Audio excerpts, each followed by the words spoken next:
नमस्कार, स्वागत है आपका कौशाम्बी टाइम्स में और मैं हूं सुशील मिश्रा।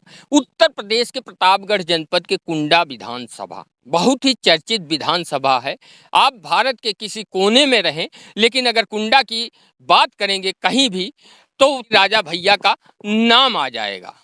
और लोग भारत के किसी कोने में हों, लेकिन कुंडा विधानसभा को सभी जानते हैं। राजनीतिक रूप से चर्चा तो कुंडा की होती रहती है, लेकिन आज हम विकास की जमीनी हकीकत दिखाएंगे और साथ ही साथ आज आप लोगों को दिखाएंगे कि यहाँ पर अंग्रेजों ने एक पुल का निर्माण कराया था बिना सरिया और बिना सीमेंट के, राबिस और चूने से। इस पुल के निर्माण की सही जानकारी नहीं मिल पा रही है। हमने कई लोगों से प्रयास किया कि इस पुल का निर्माण कब कराया गया था, लेकिन जानकारी नहीं मिल पाई है।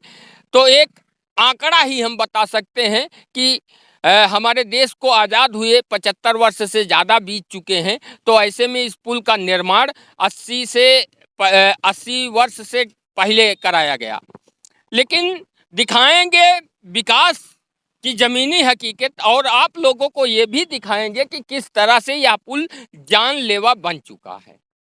थोड़ी सी अगर चूक हो जाए तो किसी के साथ भी हादसा हो सकता है, उसकी जान जा सकती है।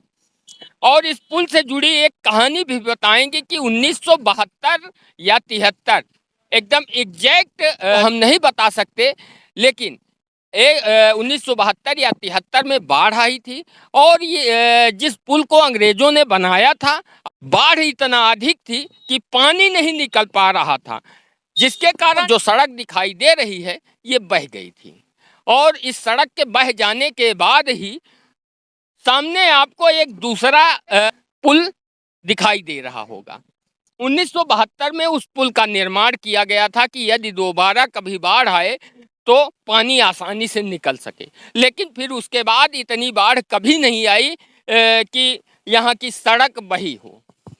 अब बात करते हैं कि कुंडा से नगर पंचायत का ये बॉर्डर है।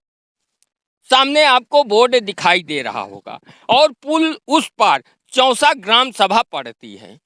और इस रोड की अगर बात की जाए तो हजारों वाहन प्रतिदिन इस रोड से निकलते हैं, क्योंकि कुंडा से करेटी की दूरी 8 किलोमीटर है और वहाँ पर दुर्गा भाभी के नाम से पुल बनाया गया है, जो कौशाम्बी जनपद के शहजादपुर गांव में जुड़ता है। कुंडा से सीधा चित्रकूट भी जा सकते हैं। अब आप अंदाजा लगाइए कि अंग्रेजों ने जब इस पुल का निर्माण कराया था तब इतने भारी वाहन नहीं मौजूद थे और लोगों के पास जो वाहन थे वो इलाके में किसी एक पास होता था। और दूसरी बात, जो भारी वाहन हैं और लगभग मान के चलिए कि 6 चक्का चलता था और भार जो है ढोने की क्षमता उसकी 9 टन थी। लेकिन आज 10 चक्का हैं, 12 चक्का हैं, 16 चक्का हैं, 14 चक्का हैं और 22 चक्का हैं, जो 60 टन 70 टन माल लेकर चलती हैं।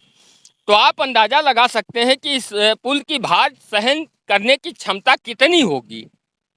और ये पुल कभी भी इस पुल में बड़ा हादसा हो सकता है। अब आप लोगों को दिखाएंगे कि इस पुल का निर्माण अंग्रेजों ने बिना सरिया और सीमेंट से करवाया था, क्योंकि हमारे पूर्वज भवन निर्माण में जिस तकनीक का प्रयोग करते थे वो तकनीक बहुत उच्च थी।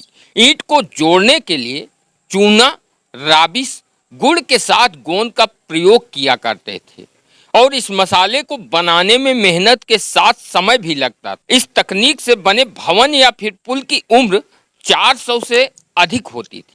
1824 में सीमेंट का आविष्कार हुआ और इंग्लैंड के पोर्टलैंड में सीमेंट का पहला कारखाना खुला। उसके बाद भारत में 1904 में गुजरात के पोरबंदर में पहला कारखाना सीमेंट का स्थापित हुआ। लेकिन सीमेंट का उत्पादन चेन्नई के कारखाने में हुआ।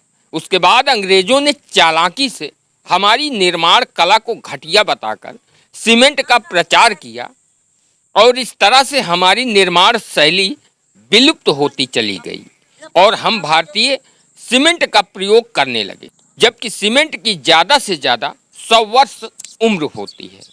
अब आप आकलन करें कि हमारे पुरखों ने जो निर्माण करने की शैली विकसित की थी वो ठीक थी या फिर सीमेंट। अब आप लोगों को दिखाते हैं कि आखिर यह पुल अब किस तरह से जानलेवा हो चुका है। एक बार कैमरामैन से कहेंगे कि इस रोड पे दिखाएं कैमरे से, और यहाँ पर जब आप पुल की तरफ आते हैं तो हल्की सी टर्निंग है। जो प्रतिदिन इस पुल से गुजरता है उसे तो पता है कि यहाँ पर टर्निंग है, लेकिन अगर कोई अनजान व्यक्ति 50 से 60 की स्पीड में आए तो हो सकता है कि अपने आप को संभाल ना पाए और यहाँ पर टकरा जाए, उसके साथ कोई हादसा हो सकता है। पहले यहाँ पर पुल के ऊपर लोहे की रेलिंग लगी थी, लेकिन हमारे देश के नागरिक भी बहुत जिम्मेदार हैं, जिम्मेदार ही कहेंगे, क्योंकि जो सरकारी संपत्ति होती है वो आम नागरिक की होती है। आम नागरिक जब टैक्स का पैसा देता है तो सरकारें उसी से विकास करती हैं, उसी से सारा कार्य करती हैं। तो हमारी जिम्मेदारी बनती है कि सरकारी संपत्ति की सुरक्षा हर आम नागरिक करे, और जो सरकारी संपत्ति होती है और विकास जो किया जाता है वो आम नागरिक के लिए किया जाता है। लेकिन सरकारी संपत्ति लूट का शिकार बन जाती है, क्योंकि आम नागरिक जो है सरकारी संपत्ति को सबसे ज़्यादा क्षति पहुंचाता है। जब रेलिंग यहाँ पर चोरों ने गायब कर दी तो उसके बाद यहाँ पर आप देख सकते हैं ये ईंटें का निर्माण कराया गया था कि किसी प्रकार का कोई हादसा न हो। लेकिन इस देश के नागरिकों को क्या कहेंगे, जितनी उनकी प्रशंसा की जाए उतनी कम है। अब आप देख सकते हैं कि यहाँ पर लोगों ने इस ईंटे की बैरिकेडिंग को भी उखाड़ दिया है, यहाँ कोई रोक नहीं है।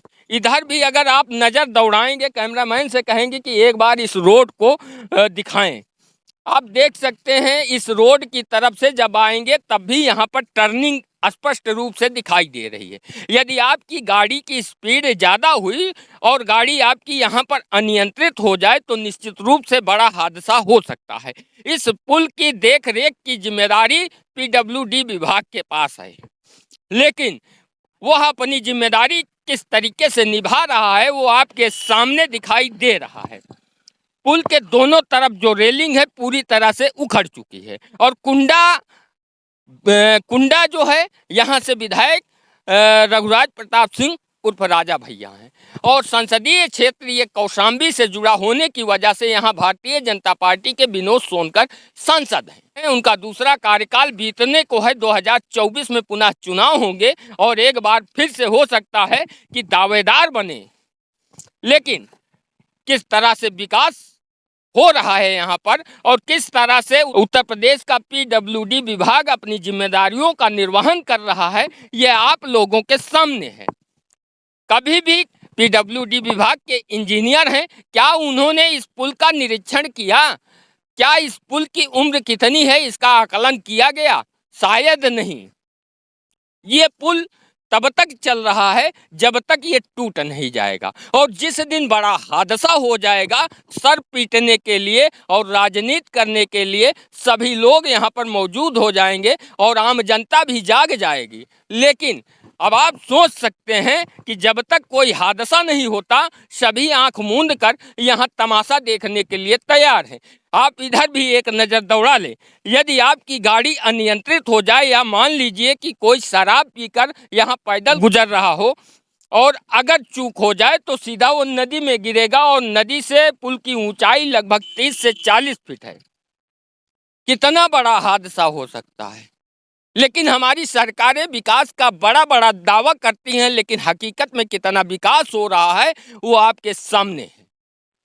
और उत्तर प्रदेश की योगी सरकार तो विकास का बड़ा दावा करती है, लेकिन योगी सरकार में किस तरह से विकास कार्य हो रहा है वो आपके सामने दिखाई दे रहा है।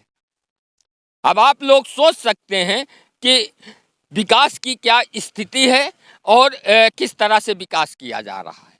और अभी हो सकता है कि जिस तरह से करेटी और शहजादपुर में दुर्गा भाभी सेतु का निर्माण किया गया है, इस रोड को चौड़ी किया जाएगा।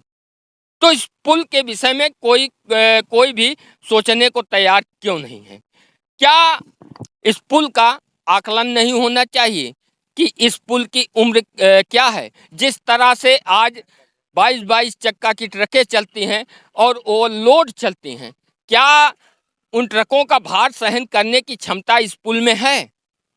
लेकिन इसे कोई देखने और समझने को तैयार नहीं। हो सकता है कि एक दिन बड़ा हादसा हो जाए तो यहाँ के जो आम नागरिक हैं वो भी जो है जाग जाएंगे और जो हमारे नेता हैं वो भी जाग जाएंगे। लेकिन जब तक हादसा नहीं होगा तब तक कोई जागने को तैयार नहीं है।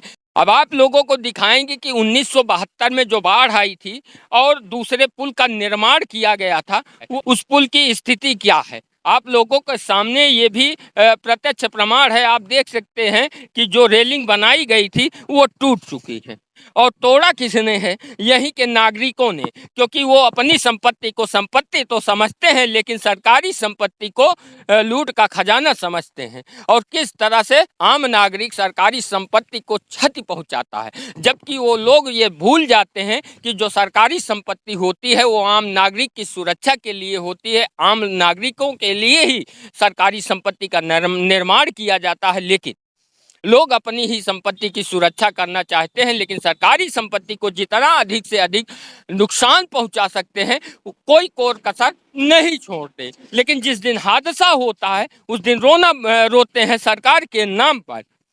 अब आप देख सकते हैं और यहाँ पर एक लगभग 1990 के आसपास एक बम धमाका भी हुआ था।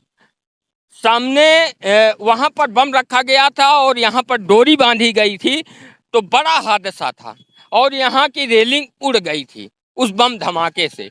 अब पूरी डिटेल फिर कभी बताएंगे, लेकिन इस समय हम इस पुल के देखरेख और जो पुल की स्थिति है उसका अवलोकन करा रहे हैं आप लोगों को। अब आप देख सकते हैं समय परिवर्तन हो चुका है। जिस तरह से पहले बारिश होती थी अब वो बारिश उस तरह की नहीं होती देखने को मिलती, तो अब यहाँ पर खेती भी होने लगी है। आज के 10 से 15 साल पहले यहाँ पर जो पुल के नीचे की ज़मीन है बहुत और नीचे थी, लेकिन धीरे धीरे यहाँ पर मिट्टी पाट दी गई है और लोगों ने खेत बना लिया है। हो सकता है कि जिस तरह की बारिश पहले होती थी उस तरह की बारिश अब नहीं होती, जिसके कारण लोगों ने यहाँ पर अतिक्रमण कर लिया है और प्रशासन भी पूरी तरह से मौन है। प्रशासन तब तक नहीं जागता जब तक बड़ा हादसा नहीं होता। आप लोगों की इस पर क्या राय है कमेंट करके जरूर बताएं।